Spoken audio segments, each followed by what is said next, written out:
Hi everyone, welcome to In English Please, y el día de hoy vamos a hablar sobre cómo formular preguntas con el verbo to be y cómo utilizar contracciones con este verbo. Preguntas con el verbo to be. Hacer una pregunta con el verbo to be se refiere a que queremos saber si algo o alguien es o está. Recordando el contenido del video anterior, sabemos que una oración afirmativa con el verbo to be se construye con el subject personal pronoun, el verbo to be y el complemento de toda la oración. Un ejemplo de ello sería She is my sister. Ella es mi hermana. Ya sabiendo esto, para formular una pregunta con el verbo to be, lo único que tenemos que hacer es cambiar de lugar el subject personal pronoun con el verbo to be. Entonces, la estructura para una pregunta quedaría el verbo to be, el subject personal pronoun, el complemento de la pregunta y al final nuestra question mark o nuestro signo de interrogación. Retomando el ejemplo de ella es mi hermana, she is my sister, para hacer la pregunta ella es mi hermana, quedaría como is she my sister? Is she my sister? Aquí tienes otra vez la estructura para formular preguntas con el verbo to be. Aquí también te dejo unos ejemplos para que puedas practicar e identificar mejor este tipo de preguntas. Am I your friend? ¿Yo soy tu amigo? ¿O soy tu amigo? En español podemos omitir el subject personal pronoun y la pregunta va a significar exactamente lo mismo. Are you here? ¿Estás aquí? El siguiente ejemplo, is he your boyfriend? ¿Él es tu novio? Y finalmente, are we family? ¿Nosotros somos familia?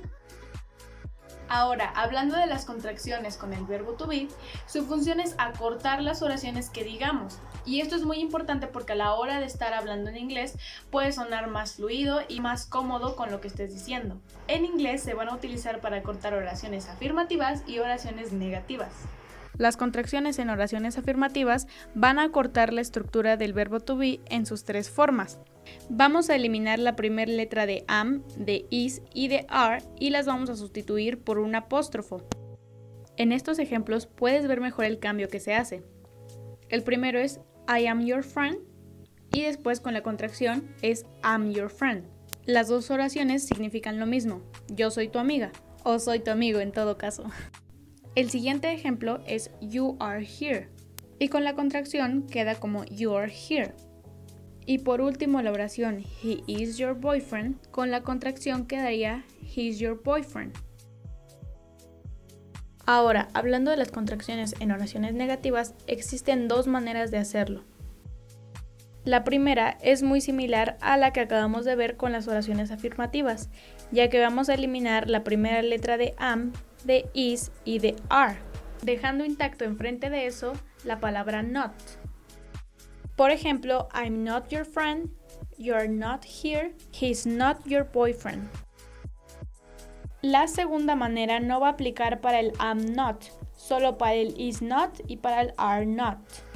Lo único que tenemos que hacer es eliminar la letra O de la palabra not, sustituyéndola con un apóstrofo y juntando esta palabra con el verbo to be. Por ejemplo, you aren't here o he isn't your boyfriend. Espero que les haya servido mucho esta explicación y que hayan logrado comprender mejor cómo hacer preguntas con el verbo to be y cómo utilizar las contracciones que son muy importantes para sonar mejor hablando inglés. Sigan practicando con ejemplos que se les ocurren a ustedes y van a ver cómo van a ir mejorando poco a poco.